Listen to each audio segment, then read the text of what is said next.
Have you ever had one of those moments where, you're just endlessly scrolling on your phone and you see a post about some heartbreaking, massive global tragedy? Oh, yeah. Like every Tuesday? Right. And you pause for maybe, I don't know, a half second. And then immediately, literally a second later, you swipe up, you watch a video of a cat falling off a Roomba, and you just laugh. Yeah, no hesitation. Exactly. There's no whiplash, no shock. Just this instantaneous emotional pivot to a total flatline. And I know you've been there listening to this because I was literally doing that this morning. It's scary when you catch yourself doing it. It really is. And in that moment, it's so easy to stop and think, what is wrong with me? Am I broken? But, well, here's the reality. You aren't broken. No, not Your me. brain is just adapting to the modern world and figuring out exactly how it's adapting, like how our screens are fundamentally rewiring our capacity for human empathy is exactly what we are unpacking in today's deep dive here, Better Version of Myself. And it is a profound shift to witness. I mean, the core thesis we really have to start with today is that the digital age isn't inherently destroying our empathy, right? Look. But it is heavily, heavily taxing it. Yeah, taxing is a good word for it. It's an immense cognitive load. And so to thrive in this environment and to genuinely become a better version of yourself, you have to consciously practice emotional intelligence.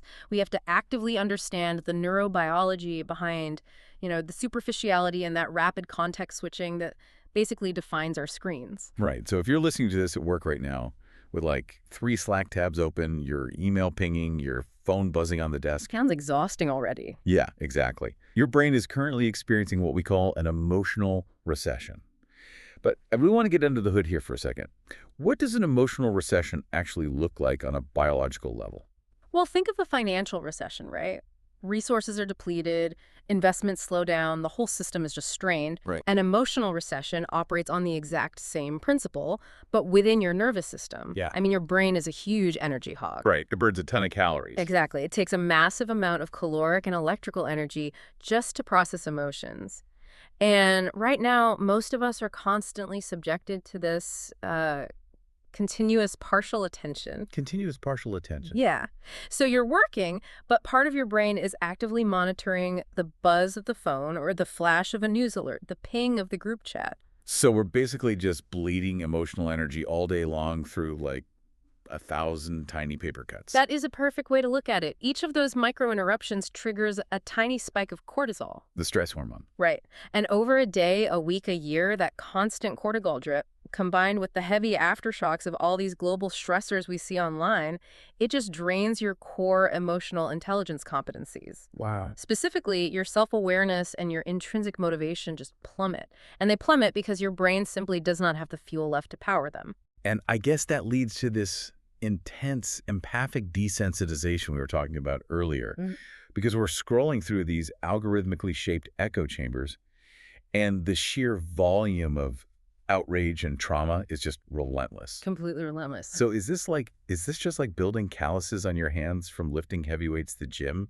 Like, are our brains essentially just building emotional calluses so we can survive the internet? Well, it's a really tempting comparison, but it's actually a bit more dangerous than a callus. How so? Because a callus is just dead skin on the surface, right? It Yep. protects the healthy tissue underneath. But what we are talking about here is active neuroplasticity. Okay. Your brain isn't just shielding you. It is actively pruning away the neural pathways associated with empathy because it literally thinks you don't need them or that you can't handle them anymore. Wait. So it's not just a shield. It's literally rewiring the hardware. Yes, Yeah. absolutely. Look, when you're exposed to chronic, digitally mediated trauma, your brain has to do something to protect your sanity. It emotionally blunts itself as a defense mechanism. Because otherwise we just break down. Exactly. If you felt the full, devastating biological weight of every single tragedy you scrolled past on a random Tuesday morning, your nervous system would just collapse into a state of catatonia. Yeah, that makes sense. So your brain turns the volume down on everything. It lowers your moral sensitivity to protect you. But the tragic side effect here is that it erodes our broader social cohesion. You don't just block out the pain of the global tragedies. You also lose the ability to feel the soft, subtle textures of everyday compassion. You aren't losing the biological capacity to care, but your access to that care is being aggressively restricted by your own nervous system. Man, So if our baseline emotional sensitivity is blunted by this constant pruning, how does that change the way we interact one-on-one?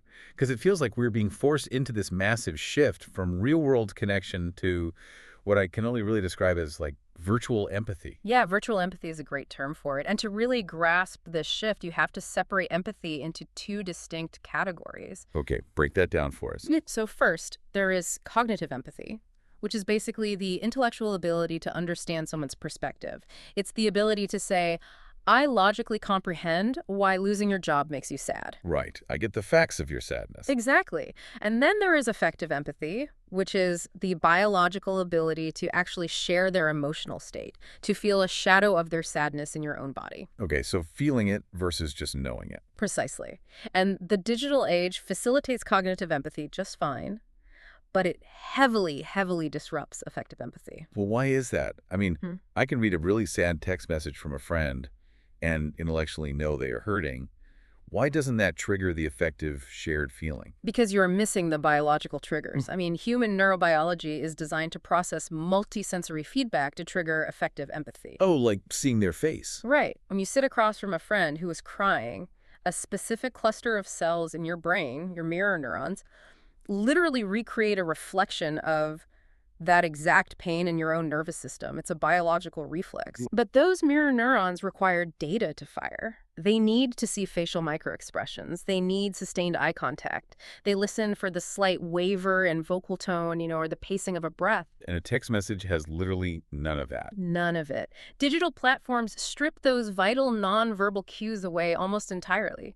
We are forced to rely on text, on static avatars, and on emojis to convey these incredibly complex emotional states. Right. And without that multisensory feedback, your mirror neurons just lie dormant. And so your affective empathy scores plummet. It sounds like we're trying to paint an emotional masterpiece using only 3 crayons.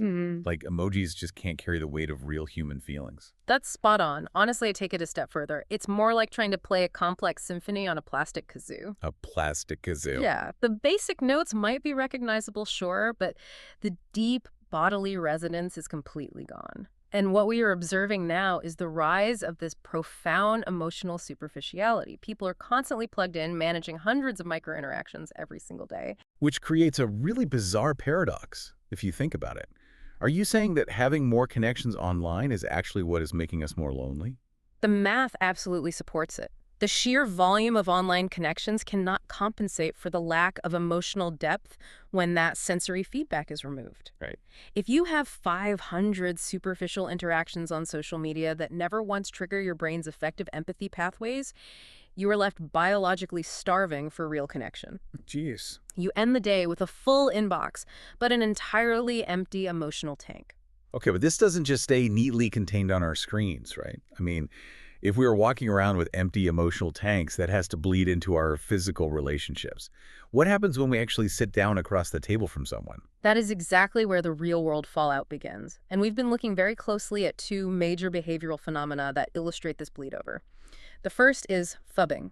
Phubbing, like phone snubbing, which I have to say sounds like a quirky, made-up buzzword for a teen magazine article. It does sound silly, I know. But the neurological reality of it is actually quite dark. Phubbing is the act of ignoring a companion in favor of your smartphone. And when we look at parent-child dynamics, the impact of parental phubbing is severe. Okay, explain that. We're talking about a parent physically being in the room, right? Sitting right next to their toddler, but their attention is locked on a screen. What is actually happening to the kid in that moment? Because, I mean, I'm sure every parent listening has done this. I've done this. Look, we all have, but let's look at the mechanism. There is a famous concept in psychology called the still face experiment. Oh, I think I've heard of this. Yeah. When a child looks at a parent, they're biologically seeking a microburst of dopamine and oxytocin. They get this through eye contact and facial mirroring. The child smiles, the parent smiles back, the child feels safe. Right, it's a loop. But when a parent's eyes are locked on a smartphone, their face goes blank. The child's brain registers a still face. And that triggers a stress response. An immediate one. The child's brain spikes with cortisol. To a developing brain, that fractured attention signals emotional unavailability. It actively disrupts the foundational attachment process. Wow, just from looking at a phone. Yeah. And over time, those chronic cortisol spikes physically alter how the child processes self-worth. In our research, we've seen clear links between chronic parental phubbing and increased depressive symptoms, as well as significantly lower self-esteem in children. That's heartbreaking. It is. The child's brain literally wires itself to believe that the glowing rectangle is more compelling than they are, which creates a very real, very painful sense of rejection. That is terrifying, honestly. Yeah. But it makes complete biological sense, which brings us to the second phenomenon you mentioned, digital disinhibition. Right. This is the idea that physical distance and a screen lower our behavioral inhibitors. But let me push back on this for a second. We always hear about the dark side of this, right? Yeah. But doesn't the internet also allow people to be incredibly vulnerable? Like, think about niche support groups or people sharing struggles online that they'd never have the courage to say out loud in a crowded room. It's not entirely negative, is it? No, you're completely right. And we do categorize that as benign disinhibition. Benign, okay. The screen can act as a sort of psychological shield that allows for beautiful, vulnerable sharing. It removes the immediate social anxiety of face-to-face vulnerability, but, and we really must look at the broader behavioral trends here, that same lowered inhibition much more frequently breeds what we call toxic disinhibition. The dark side of the shield. Exactly. Cyberbullying, highly polarizing political arguments, a total lack of accountability in comment sections. And it all goes back to those mirror neurons we talked about earlier. Because you can't see the person you're hurting. That is the crux of it. When you insult someone face to face, you see their face fall. You hear their voice crack. Your mirror neurons fire, and you feel a flash of their emotional pain in your own body. And that stops you. Right. That shared pain acts as a biological behavioral break. It makes you stop and say, oh, wow, I went too far. But online, that break is completely cut. You just type it and move on. You type a horrific comment, hit send, and scroll to the next video, completely insulated from the collateral damage you just caused. So if we're emotionally numb from the constant barrage of information and our online spaces are these toxic playgrounds of disinhibition, where do we go when we actually need comfort? Because we can't go to each other since we're all exhausted. Yeah. So we're seeing this massive pivot to outsource our empathy to artificial intelligence. Oh, this is perhaps the most fascinating frontier we are currently analyzing. Computational empathy. Computational empathy. AI chatbots are becoming incredibly sophisticated at mimicking human care, but they do it using what we call the Russian doll model of empathy. I love this concept. Break down how the Russian doll works for everyone listening. Okay, so imagine a classic wooden nesting doll, right? The outermost, largest doll represents affective matching.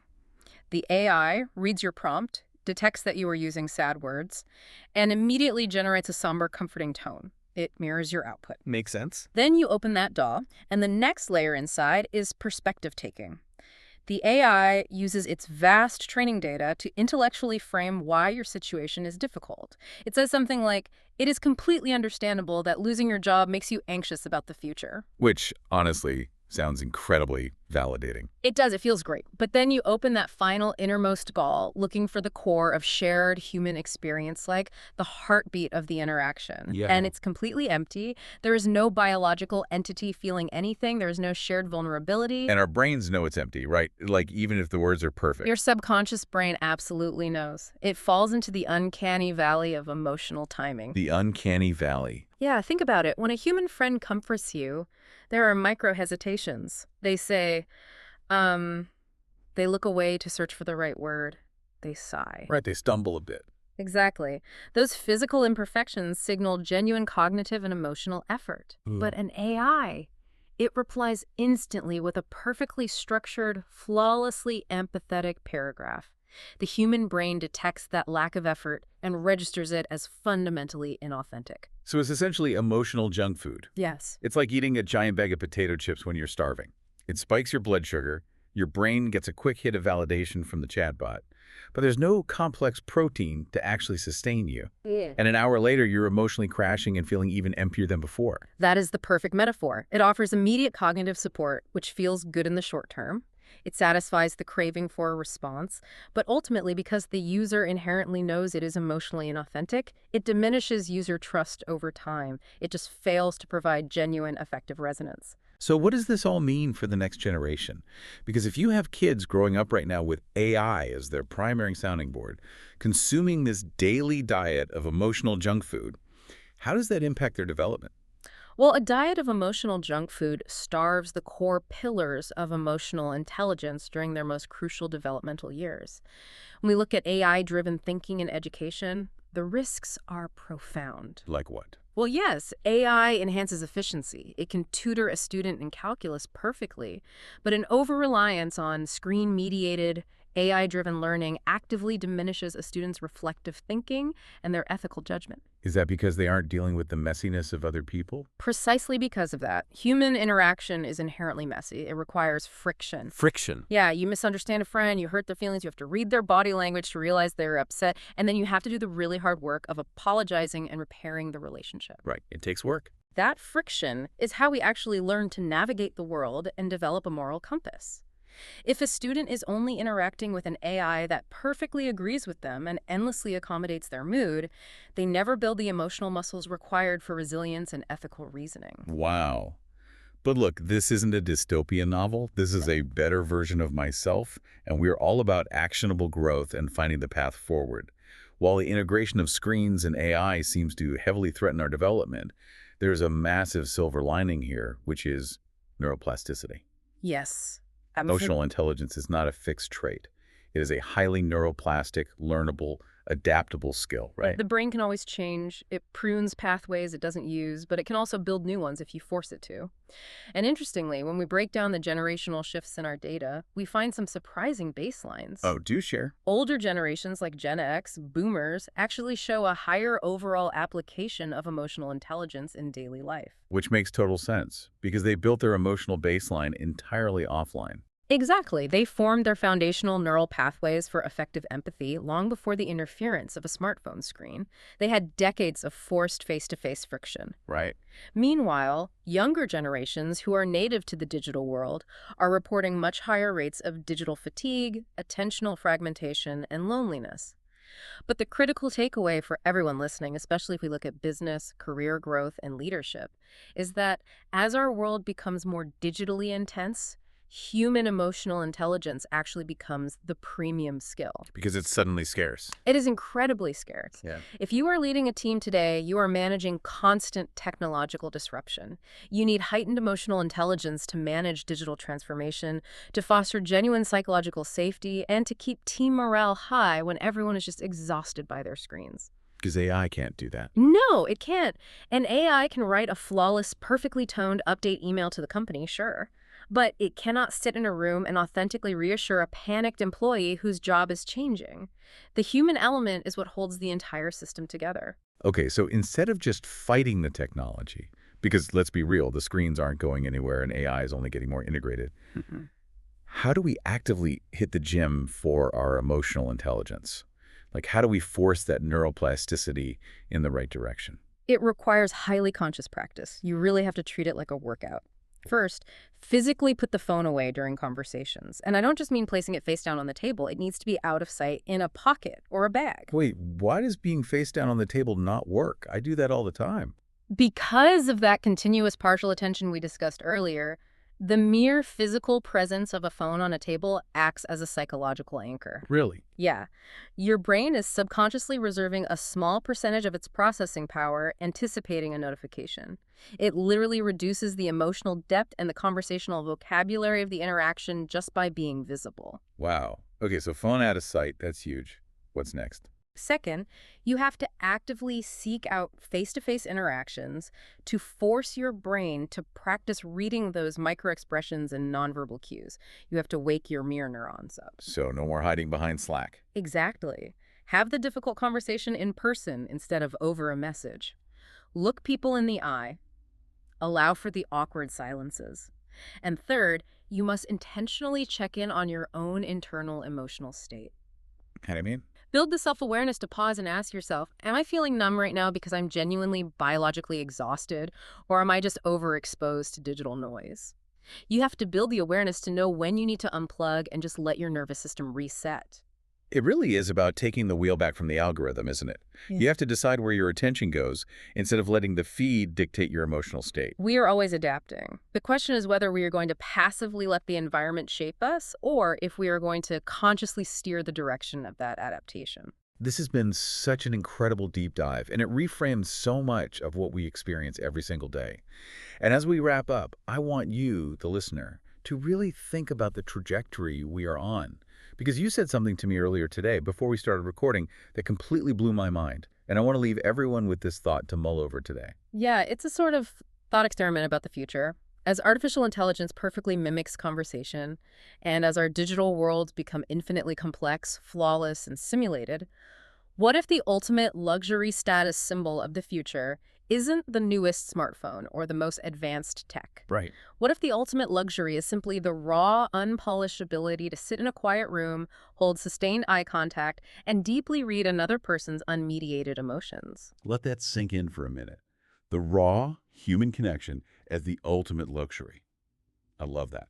Thank you so much for joining us for this conversation today. If this sparked a realization for you, or if you found yourself nodding along, please hit that subscribe button to catch our next deep dive and continue the journey to becoming a better version of myself. Until next time, remember to put the phone away, look up from your screens today, and check in on someone you care about. We'll see you soon.